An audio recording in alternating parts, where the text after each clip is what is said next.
সাহাবীদের মধ্যে যে মতবিরোধ হয়েছিল, সাহাবীদের মধ্যে যে দ্বন্দ্ব হয়েছিল, আমরা তো এই বিষয়গুলো নিয়ে কথা বলতে আগ পিছ কিছুই ভাবি না। অথচ বড় বড় ব্যক্তিরা, সালাফরা এই বিষয়গুলো নিয়ে খুব একটা কথা বলতে চাইতেন না। তারা মনে করতেন এই বিষয়গুলো নিয়ে কথা বলা এতটাই ঝুঁকিপূর্ণ, একটু এদিক সেদিক হলে আমার ঈমান চলে যেতে পারে, একটু এদিক সেদিক হলে আমার ঈমান চলে যেতে পারে। আপনার বাবা এবং চাচা ঝগড়া লেগেছে, আপনার বাবা এবং মা ঝগড়া লেগেছে, আপনার জন্য উচিত হবে না কোনো একজনের পক্ষ নিয়ে আর একজনকে গালিগালাজ করা। আপনার বাবা মা কোনো কারণে ঝগড়া লেগেছে, আপনার উচিত হবে না আপনি মায়ের পক্ষ নিয়ে বাবাকে গালিগালাজ করা অথবা বাবার পক্ষ নিয়ে মাকে গালিগালাজ করা। কারণ দুজনেই আপনার কাছে সম্মানের পাত্র, দুজনকে আপনার সম্মান করতে হবে। আপনাকে থাকতে হবে নিউট্রাল, আপনাকে থাকতে হবে একদমই স্থবির। আপনি দেখতে থাকবেন আল্লাহর কাছে দোয়া করবেন যে আল্লাহ দুজনের ঝামেলা মিটায় দাও। এছাড়া আর বেশি কিছু আপনার করার নাই। সাহাবায়ে কেরামের মধ্যে যে সমস্যাটা হয়েছিল, এদিকে আপনার অবস্থান থাকতে হবে এমন, বাবা এবং চাচার মধ্যে ঝগড়া লাগলে আপনি কোথায় যাবেন? বাবাকে তো আপনার সম্মান করতেই হবে, চাচাকেও আপনার সম্মান করতে হবে। কারণ আল্লাহর রাসূল সাল্লাল্লাহু আলাইহি ওয়াসাল্লাম বলেছেন, আম্মুর রজুল সিনু আবি, চাচা বাবের মতো, চাচা বাবের মতো।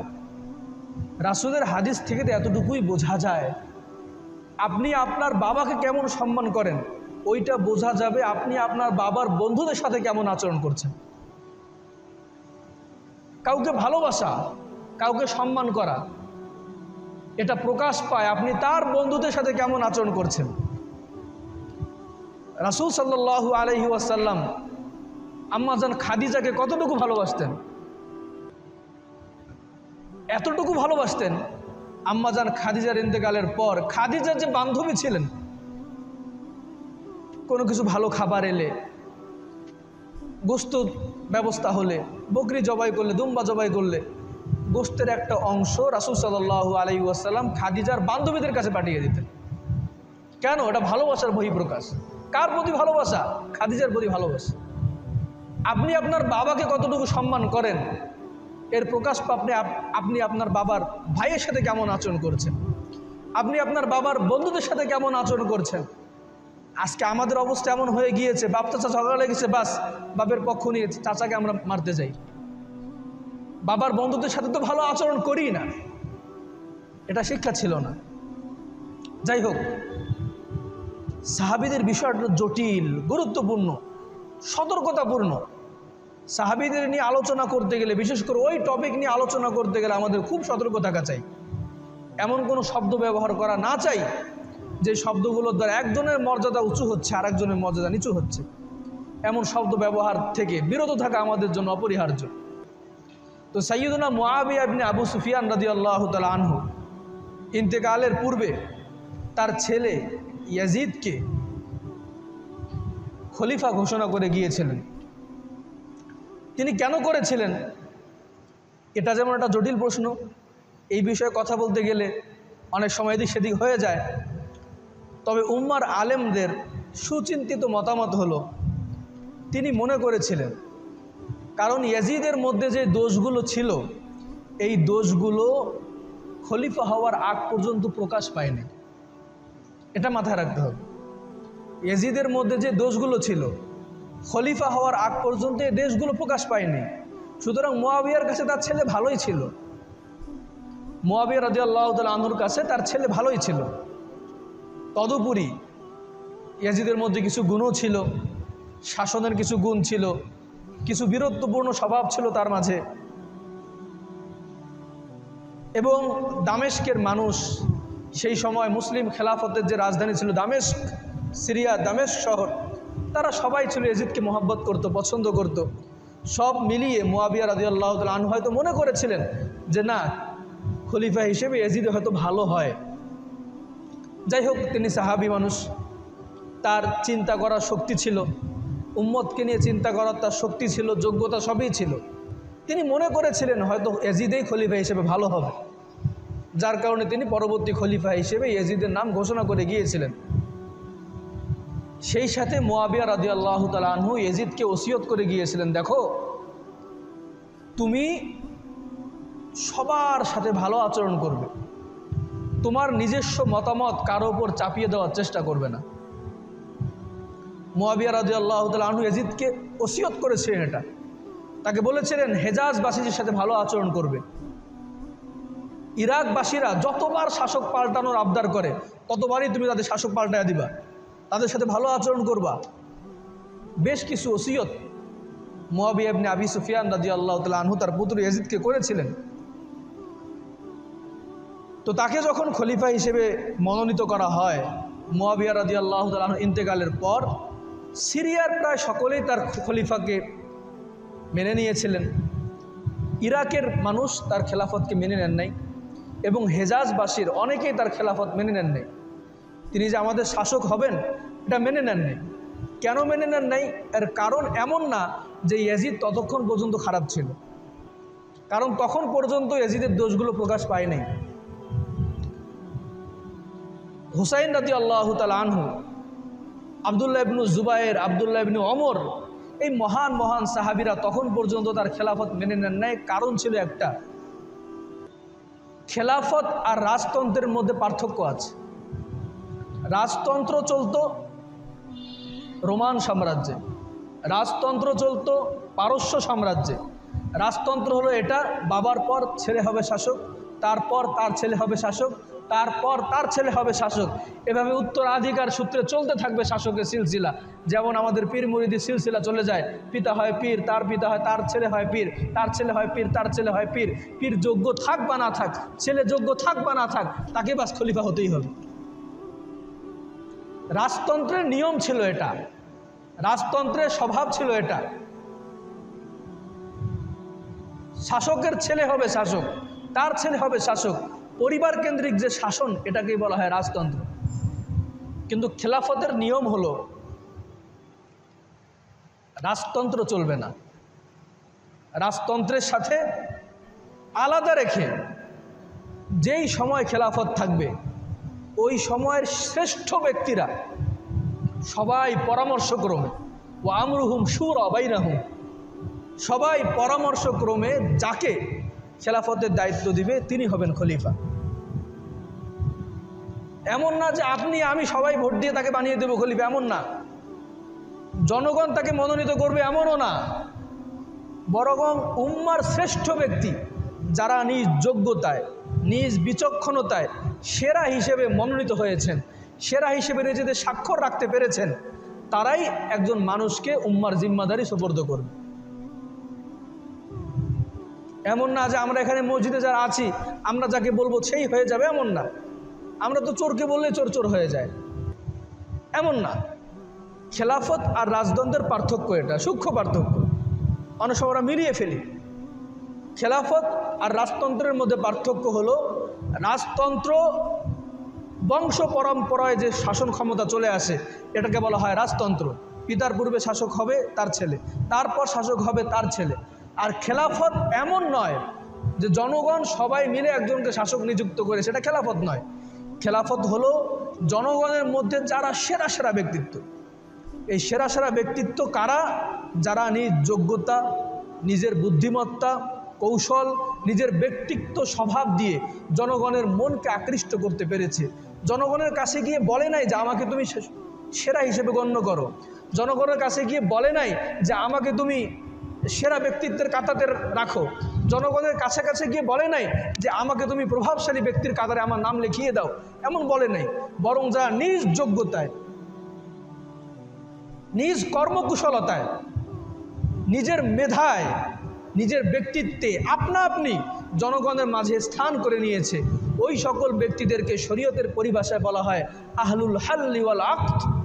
ওই আহলুল হাল্লি ওয়াল আকদরা মিলে পরামর্শক্রমে যাকে শাসক হিসেবে নিযুক্ত করবে শরীয়তের পরিভাষায় তাকেই বলা হয় খলিফা। সুতরাং খেলাফত রাজতন্ত্র নয় এবং আমরা যেটাকে অনুসরণ করি সেটাও নয়। এই কনসেপ্ট ক্লিয়ার মাথার মধ্যে রাখতে হবে।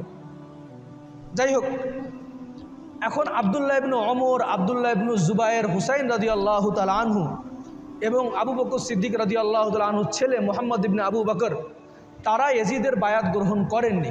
কেন করেননি? এর কারণ ছিল অন্যতম এইটা যে মুয়াবিয়া রাদিয়াল্লাহু তাআলা আনহু তার ছেলেকে পরবর্তী খলিফা হিসেবে ঘোষণা করে গিয়েছেন। এর দ্বারা কেমন যেন একটা রাজতন্ত্রের আভাস পাওয়া যাচ্ছে। এটা হয়তো মুয়াবিয়া রাদিয়াল্লাহু তাআলা আনহু যোগ্যতার বিচারেই করেছেন, তিনিও পরামর্শক্রমেই করেছেন। তিনি এমন না যে নিজের মন করা একটা মতামত দিয়ে দিয়েছেন, এমন নয়, বরং তিনিও তার সময় সিরিয়ার মধ্যে যারা আহলুল হাল ওয়াল আকদ ছিলেন, যারা মনোনীত ব্যক্তি ছিলেন, তাদের সাথে পরামর্শক্রমে ইয়াজিদকে পরবর্তী খলিফা হিসেবে ঘোষণা করেছিলেন। কিন্তু তার সময় অনেক যোগ্য লোক ছিল, সেটাও কথা না। কথা হলো এটা কেমন যেন এটা একটা রাজতন্ত্রের লেবাস ধারণ করছে, কেমন যেন একটা রাজতন্ত্রের সাথে মিলে যাচ্ছে। যারা উম্মার মেধাবী ব্যক্তি, যারা উম্মার প্রতি দরদ রাখেন, অনেক সময় দেখবেন বাঁধের মধ্যে একটু ফাটল দেখলে অনেকে এটাকে কিছু মনে করে না। যারা বোঝে যে এই ফাটল দেখতে মনে হচ্ছে সামান্য, কিন্তু এর দ্বারা পুরো একটি জনপদ ভেসে যাওয়ার আশঙ্কা রয়েছে, বড় ক্ষতি হওয়ার আশঙ্কা রয়েছে, তারা আতঙ্কিত হয়ে যান। কি হয় না হয় তারা চিন্তিত হয়ে যান। হুসাইন রাদিয়াল্লাহু তাআলা আনহু, আব্দুল্লাহ ইবনে জুবাইর রাদিয়াল্লাহু তাআলা, তারা তো সে উম্মার একজন দরদি ব্যক্তি। তারা যখন দেখলেন যে এর দ্বারা প্রকৃতপক্ষে রাজতন্ত্রের দুয়ার খুলে যাচ্ছে, এখন পিতার ছেলে শাসক হয়েছে, তারপর তার ছেলে হয়তো শাসক হয়ে যেতে পারে, তারপর তার ছেলে হয়তো শাসক হয়ে যেতে পারে, এভাবে খেলাফত থেকে রাজতন্ত্রের দ্বার উন্মোচিত হয়ে যাবে, এটা তো মানা যায় না, এটা ঠিক না। যার কারণে তারা প্রথম পর্যায়ে বায়াত করতে, খলিফার আনুগত্যে কবুল করতে তারা স্বীকৃত হন নাই, তারা মেনে নিতে পারেননি এটা। তবে মনে রাখবেন, হুসাইন রাদিয়াল্লাহু তাআলা আনহু প্রথমেই বিরোধিতা করেন নাই। তাকে বলা হয়েছে আপনি বায়াত হন, আপনি আনুগত্য কবুল করেন, আমি করব না, শেষ কথা এতটুকুই ছিল। ইয়াজিদের যে সর্বপ্রথম রাজনৈতিক ভুল ছিল নিজের মতাদর্শ অন্যের উপর চাপিয়ে দেওয়া। এটা আমরা অনেকেই করে থাকি। আমি যেটা মানছি সেটা আমার পরিবারের উপর চাপিয়ে দেওয়ার চেষ্টা করি। আমার পছন্দ বোয়াল মাছ, আমার পরিবারের বোয়াল মাছ পছন্দ নাও হতে পারে, আমি তার উপর বোয়াল মাছকে পছন্দ করা চাপিয়ে দিচ্ছি, এটা নীতি নয়। আমার পছন্দ গরুর গোশত, আমার পরিবারের কারো গরুর গোশত পছন্দ নাও হতে পারে। আমার পরিবারের পছন্দ খাসির গোশত, আমার খাসির গোশত পছন্দ নাও হতে পারে। মানুষের মতাদর্শ ভিন্ন হয়, মানুষের রুচি ভিন্ন হয়। যার যেই রুচি তাকে সেই রুচিতে থাকতে দেওয়া উচিত, এটাই উম্মার স্বীকৃত নীতি। আমার এক ওস্তাদের ছেলে, ও ভাত খেতেই পারতো না, ভাত খেলে বমি করে দিত। এখন আমি যদি বলি এই তুই ভাত খাস না কেন, তোকে ভাত খেতে হবে, ও কি বাঁচবে বলেন? বাঁচবে না। সে যেটা খেতে পারে তাকে সেটাই দিতে হবে, চেষ্টা করতে হবে তাকে সেটাই দেওয়া, না পারলে ক্ষমা চাও, বাবা আমি দিতে পারছি না। আমার পছন্দ গরুর গোশত, আমার পছন্দ শাকসবজি, আমার পরিবারের কারো শাকসবজি পছন্দ না, আমি তাদের পছন্দের উপর আমার পছন্দ চাপিয়ে দিতে পারি না।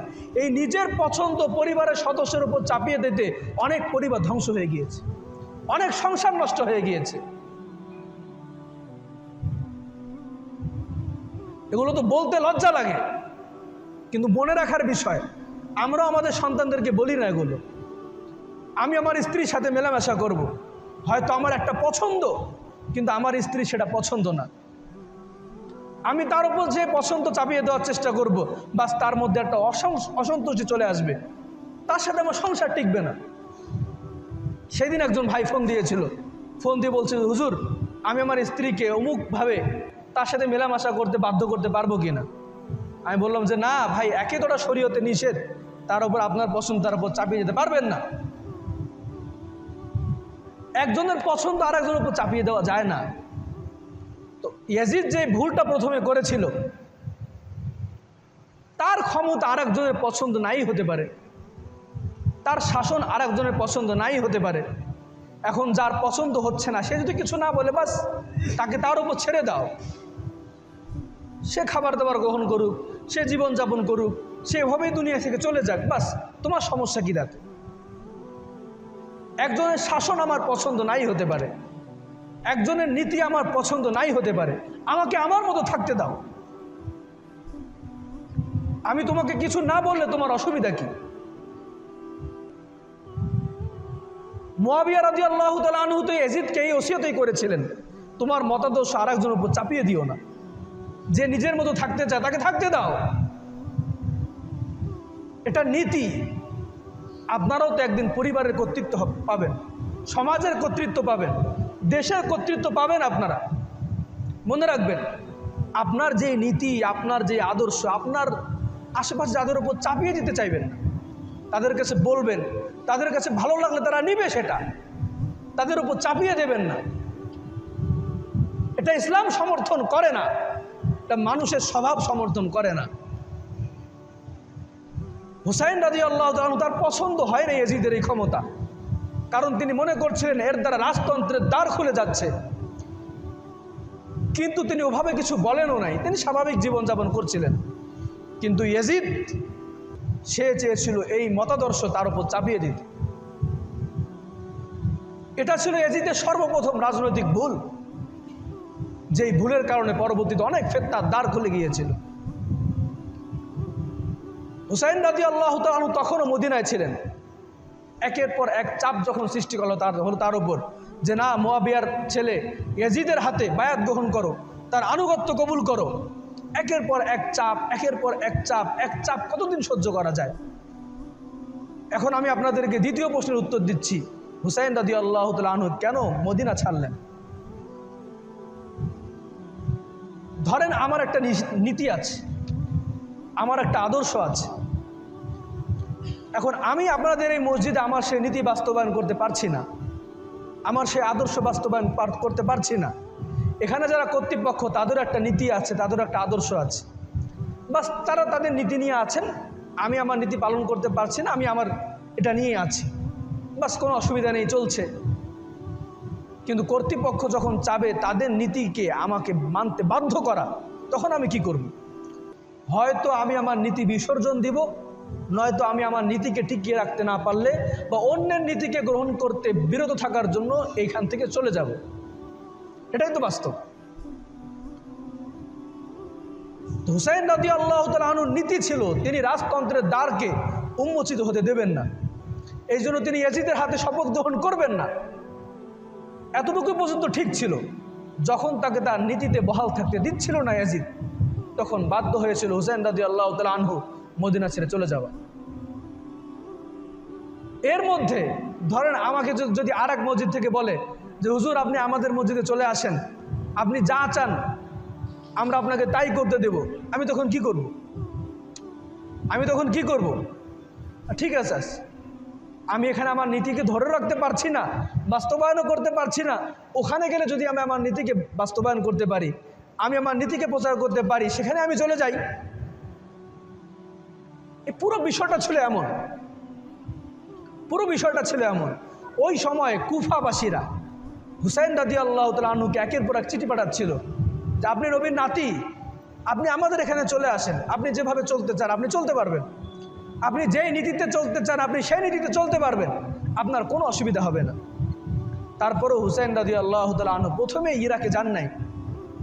তিনি যখন দেখলেন মদিনায় থাকা আমার জন্য সম্ভব হচ্ছে না, তিনি সেখান থেকে মক্কায় চলে গিয়েছিলেন। আপনারা জানেন, মানচিত্র যদি আপনারা দেখেন, মদিনা থেকে ইরাক এদিকে, মক্কা এদিকে। তিনি যদি সরাসরি কুফাবাসীদের কথায় প্রভাবিত হতেন, তিনি সরাসরি কুফায় চলে যেতেন, ইরাকে চলে যেতেন। কিন্তু তিনি সেটা না করে মক্কায় চলে এসেছিলেন। কেন চলে এসেছিলেন? এ কারণে তিনি আগেই বিদ্রোহ করতে যান নাই। তিনি চেয়েছেন আমি আমার মতো থাকি। মক্কা একটা সেফ জায়গা, মক্কা একটা হারাম এলাকা, সেখানে সহজে কেউ আক্রমণ করবে না, সেখানে হারামের মর্যাদা কেউ ভুলুণ্ঠিত করবে না, আমি সেখানে চলে যাই। মানুষ তো সহজে মসজিদ আক্রমণ করে না, কারণ সবার কাছেই একটা সম্মানের পাত্র হিসেবে এগুলো বিবেচিত। হারাম এটা তো একটা পবিত্র এলাকা, এই এলাকায় কেউ আক্রমণ করবে না। হুসাইন রাদিয়াল্লাহু তাআলা বিশ্বাস ছিল এটা। এজন্য হুসাইন রাদিয়াল্লাহু তাআলা আনহু প্রথমে ইরাকে যাননি, তিনি প্রথমে চলে গিয়েছেন মক্কায়। কিন্তু মক্কায় যাওয়ার পরও যখন দেখা গেল সেখানে শাসক তার উপর চাপ সৃষ্টি করছে, বাধ্য হয়ে তিনি ইরাক গিয়েছিলেন। ইরাকে যাওয়ার পর যে ঘটনা আমরা জানি, কারবালার ঘটনা কায়েম হয়েছিল, এই ঘটনাটুকু বলে আমি এই নিয়ে আলোচনা শেষ করে দেব। হুসাইন রাদিয়াল্লাহু তাআলা আনহু যখন কুফার দিকে যাত্রা করেন, তখন কুফার শাসক ছিল নোমান ইবনে বশির রাদিয়াল্লাহু তাআলা আনহু। নোমান ইবনে বশির রাদিয়াল্লাহু তাআলা আনহু খুব নরম মনের সাহাবী, রাসূলের সাহাবী। তো হুসাইন রাদিয়াল্লাহু তাআলা আনহু চিন্তা ছিল, এটা আমি আগেই বলেছি, তিনি তখনও বিদ্রোহ করেননি শাসকের বিরুদ্ধে, খেলাফতের বিরুদ্ধে তিনি তখন পর্যন্ত বিদ্রোহ করেননি। তিনি শুধু এতটুকুই চাচ্ছিলেন যে আমাকে আমার মধ্যে যেন থাকতে দেওয়া হয়। তিনি মদিনায় ছিলেন, সেখানে তাকে তার মতো থাকতে দেওয়া হয় নাই। তিনি মক্কায় চলে এসেছিলেন, মক্কায় তাকে তার মতো থাকতে দেওয়া হয় নাই। তিনি মনে করেছিলেন নোমান ইবনে বশির তো রাসূলের একজন প্রিয় সাহাবী, খুব নরম মনের সাহাবী, আমি সেখানে যাই। একে তো তিনি নরম মনের সাহাবী, তার ওপর কুফাবাসী থেকে একের পর এক চিঠি আসছে, আমি সেখানে যাই, হয়তো সেখানেও আমাকে আমার মতো থাকতে দেওয়া হবে। তিনি সেখানে যাত্রা করেছিলেন। এর মধ্যেই ইরাকের মধ্যে শাসক পরিবর্তন হয়। নোমান ইবনে বশিরের জায়গায় শাসক হিসেবে চলে আসে উবাইদুল্লাহ ইবনে জিয়াদ। উবাইদুল্লাহ ইবনে জিয়াদকে ইতিহাস স্মরণ করেছে একজন কট্টর শাসক হিসেবে, একজন বজ্রদিলের শাসক হিসেবে ইতিহাস তাকে স্মরণ করেছে। কিন্তু কুফায়, ইরাকে যেহেতু তখন শাসন ক্ষমতায় উবাইদুল্লাহ ইবনে জিয়াদ, তখন পর্যন্ত হুসাইন রাদিয়াল্লাহু তাআলা আনহুর কাছে খবর পৌঁছেনি। কারবালায় যখন হুসাইন রাদিয়াল্লাহু তাআলা আনহু পৌঁছান, তখন তিনি জানতে পারেন এখন ইরাকের গভর্নর হলো উবাইদুল্লাহ ইবনে জিয়াদ। তখন তিনি জানতে পারেন, এর আগে জানতে পারেননি। তো উবাইদুল্লাহ ইবনে জিয়াদ হুসাইন রাদিয়াল্লাহু তাআলা আনহুকে বিদ্রোহী মনে করেছিল। উবাইদুল্লাহ ইবনে জিয়াদ ছিল একজন হঠকারী মানুষ, তার যেটা মাথায় ধরেছে সে সেটাই করবে, অন্য কারো মতামত সে শুনবে না, এটা বাস্তব। তো সে একের পর এক বাহিনী প্রেরণ করছে যে যাও হুসাইন রাদিয়াল্লাহু তাআলা আনহুকে ধরে নিয়ে আসো, তাকে বন্দি করে নিয়ে আসো। হুসাইন রাদিয়াল্লাহু তাআলা আনহু যখন কারবালার প্রান্তরে তাঁবু স্থাপন করেন, হুসাইন রাদিয়াল্লাহু তাআলা আনহু শর্ত দিয়েছিলেন যে দেখো, আমাকে বন্দি করার তো কোনো প্রয়োজন নেই, আমি তো এখানে শাসন ক্ষমতা দেখাতে আসিনি, আমি তো এখানে বিদ্রোহ করতে আসিনি, আমাকে বন্দি করার মানে কি তোমাদের? আমি তোমাদেরকে তিনটা প্রস্তাব দিচ্ছি, হয় আমি যেখান থেকে এসেছি আমাকে সেখানে যেতে দাও, নতুবা আমাকে ইয়াজিদের কাছে পাঠিয়ে দাও, নতুবা আমার যেখানে খুশি আমাকে সেখানে যেতে দাও। এই তিনটা প্রস্তাব রেখেছিলেন হুসাইন রাদিয়াল্লাহু তাআলা আনহু উবাইদুল্লাহ ইবনে জিয়াদের কাছে, যে হয় আমি যেখান থেকে এসেছি, কোথা থেকে এসেছে? মক্কা থেকে, আমি যেখান থেকে এসেছি আমাকে সেখানে যেতে দাও, নয়তোবা আমাকে ইয়াজিদের কাছে পাঠিয়ে দাও। তিনি এই প্রস্তাব রেখেছেন কারণ তার মধ্যে বিশ্বাস ছিল ইয়াজিদ আমার সাথে খারাপ আচরণ করবে না, নতুবা আমাকে যেখানে খুশি সেখানে যেতে দাও। এই তিন প্রস্তাবের কোনো প্রস্তাব উবাইদুল্লাহ ইবনে জিয়াদ মেনে নেয়নি। কেন মেনে নেয় নাই? এর পেছনে আরও কারণ থাকতে পারে। আমাদের সমাজে কিছু মানুষ আসে যারা ক্রেডিট নিতে চায়, ক্রেডিট। আমি অমুককে গ্রেফতার করলে এর নাম আমার হবে, আমার পদোন্নতি হবে। আমি অমুককে গ্রেফতার করলে, অমুকের ব্যাপারে এই কথাটা বললে আমার নাম হবে, আমার পদোন্নতি হবে, আমার প্রমোশন হবে। ঐতিহাসিকরা লেখেন হয়তো এ কারণে উবাইদুল্লাহ ইবনে জিয়াদ চেয়েছেন আমি হুসাইনকে বন্দী করতে পারলে আমার একটা সুনাম হবে, আমার পদোন্নতি হবে, গভর্নর থেকে আমাকে হয়তো আরো বড় কোনো পদ দেওয়া হতে পারে। আমাদের সমাজে এমন কিছু লোক আছে যারা একটা কাজের মাধ্যমে মানুষের মধ্যে নিজের প্রভাব বিস্তার করতে চায়। অমুককে যদি আমি ধরতে পারি, অমুক মসজিদের ইমামকে যদি আমি কিছু বলতে পারি, ইমাম সমাজের উপর আমার প্রভাব সৃষ্টি হবে, আমার ভয় সৃষ্টি হবে। হয়তো উবাইদুল্লাহ ইবনে জিয়াদের মধ্যে এই কাজ চিন্তা তার ভিতরে কাজ করেছিল, আমি যদি হুসাইনকে ধরতে পারি, রাসূলের নাতি, একজন প্রভাবশালী ব্যক্তি, তাকে যদি আমি ধরতে পারি, হয়তো সমাজের মানুষ আমাকে ভয় করবে। ভাই এই জিনিসগুলো এই যুগেও ছিল, সেই যুগে ছিল এমন না। এই যুগে যা আপনারা দেখছেন সেই যুগেও ছিল। শাসন নীতি, রাষ্ট্রনীতি এই যুগে আপনারা যা দেখছেন সে যুগেও ছিল। বাস্তবতা এটাই। যাই হোক, শেষ পর্যন্ত শাম্মার তার রাজনৈতিক উপদেষ্টা ছিল।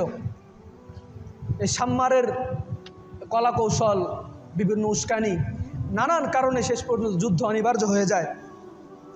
কারবালার প্রান্তরে যুদ্ধ হয়ে যায়, যুদ্ধের সূচনাপাত হয় এভাবে। হুসাইন রাদিয়াল্লাহু তাআলা এক ছেলে ছিল আব্দুল্লাহ নাম, দেখতে খুব সুন্দর ছিল। আমরা সুন্দর মানুষকে ভালোবাসি, স্নেহ করি। আপনি কারো গায়ে হাত তুলছেন, সুন্দর দেখলে আপনার হৃদয়ে একটু ভালোবাসা চলে আসে, মারতে চান না অনেক সময়। হুসাইন রাদিয়াল্লাহু তাআলা আনহু সেই ছেলে সুন্দর ছিল, কিন্তু সে সময় কি যে হয়েছিল আসলে বলা যায় না। কি যে হয়েছিল সে সময়, কার মনের মধ্যে কি চলছিল বলতে পারি না আমরা। ওই উবাইদুল্লাহ ইবনে জিয়াদের এক সৈন্য বলল যে ওকে আমি মারবো আগে গিয়ে। মানুষ বলল, আরে ও তোমার কি দোষ করেছে, তাকে তুমি কেন মারবে? বললো যে না, ওকে আমি মারবো। বাস এই কথা বলে সে ঘোড়া হাঁকিয়ে দিল। সেই ছেলে চিৎকার করলো, ও চাচারা কে আমাকে বাঁচাবে, ও আমার পিতা কে আমাকে বাঁচাবে। হুসাইন রাদিয়াল্লাহু তাআলা আনহু যখন দেখলেন আমার সন্তানকে আক্রমণ করছে, তিনি দৌড়ে গেলেন, এক আঘাতে ওই সৈন্যের এক হাত ফেলে দিলেন, আর এক আঘাতে বুক চিরে তাকে একদম মাটির মধ্যে শোয়াই দিলেন। বাস যুদ্ধ শুরু হয়ে গেল, ভয়ঙ্কর যুদ্ধ। ওই যুদ্ধে হুসাইন রাদিয়াল্লাহু তাআলা আনহুর পরিবারের প্রায় সকল পুরুষ মারা গেলেন। হুসাইন রাদিয়াল্লাহু তাআলা আনহুর কোলে একটা বাচ্চা ছিলেন। দুশমনের ছোড়া একটি তীর সেই বাচ্চার বুকে গিয়ে আঘাত হানে, রক্ত ফিনকি দিয়ে হুসাইন রাদিয়াল্লাহু তাআলা আনহু চোখে পড়ে যায়। হুসাইন রাদিয়াল্লাহু তাআলা আনহু বলে ওঠেন, আল্লাহ, আমি তোমার কাছে বিচার দিচ্ছি।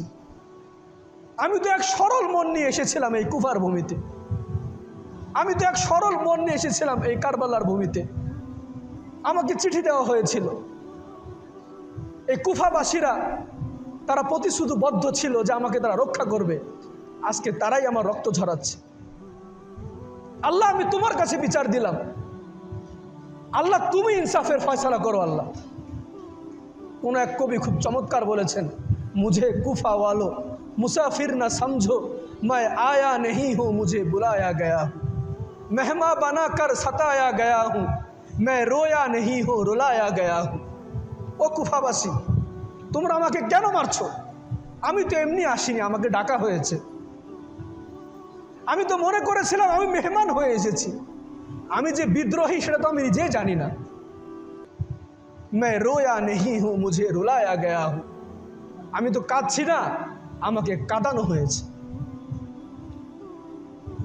হুসাইন রাদিয়াল্লাহু তাআলা আনহু যখন দেখলেন যে না, এরা তো কোনোভাবেই আমাকে সম্মান করছে না, এরা কোনোভাবেই আমাকে রক্ষা বাঁচতে দেবে না, এরা তো আমার শরীরের কাপড়টাও হয়তো ছিনিয়ে নেবে, এই চিন্তা থেকে তিনি তার বিবির কাছে যান, গিয়ে বলেন, দেখো এদের যে আচার আচরণ, এরা মনে হয় আমার শরীরের কাপড়টাও খুব খুলে নেবে।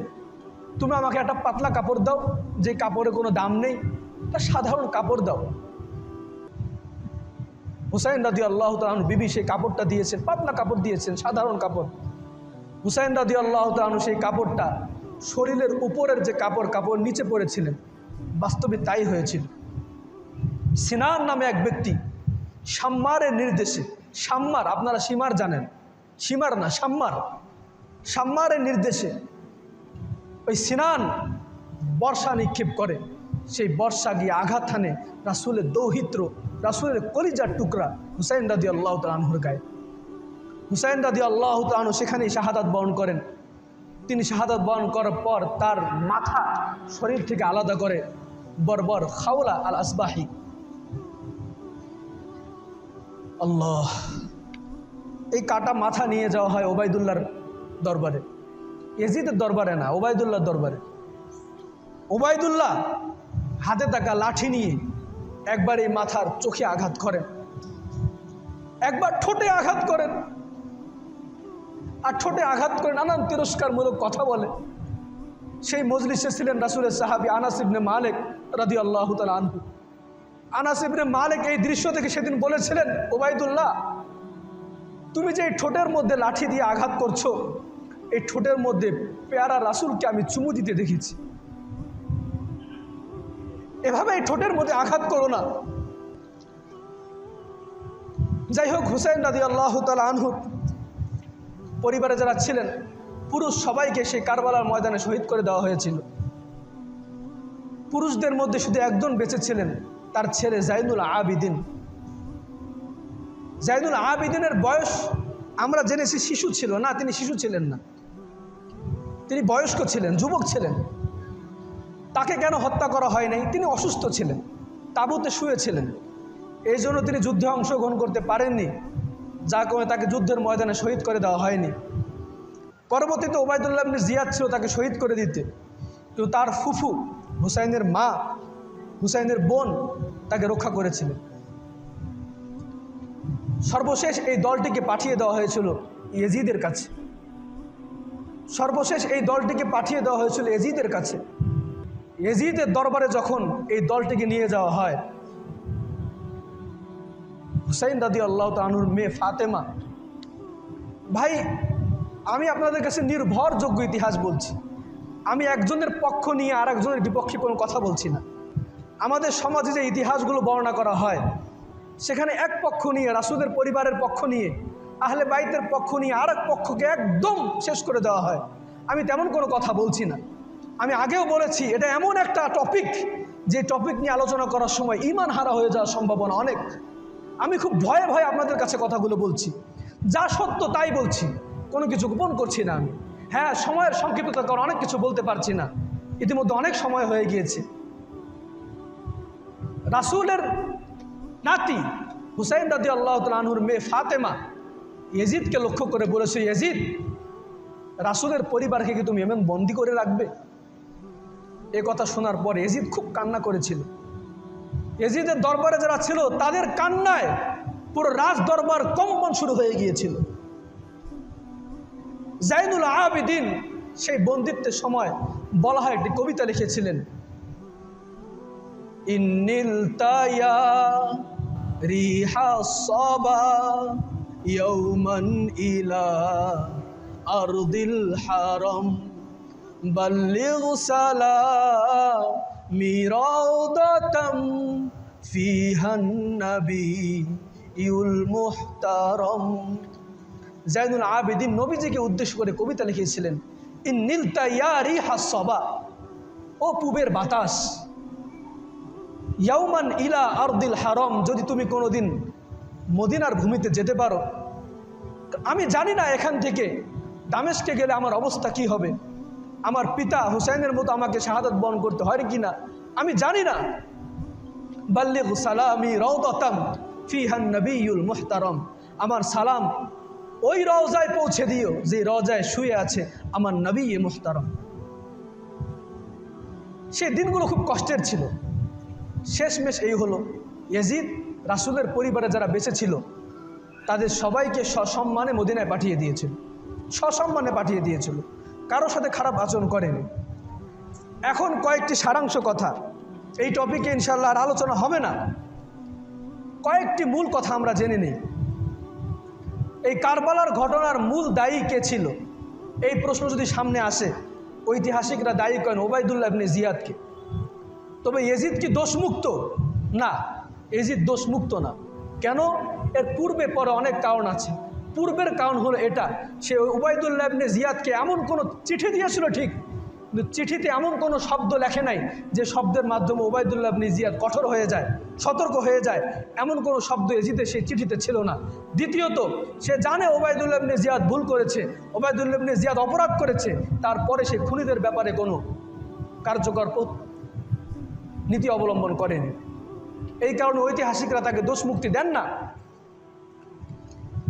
দ্বিতীয় প্রশ্ন, আমি আগেই বলেছি, সাহাবীদের ব্যাপারে আমাদের আচরণ কি হবে, সাহাবীদের ব্যাপারে আমাদের নীতি কি হবে।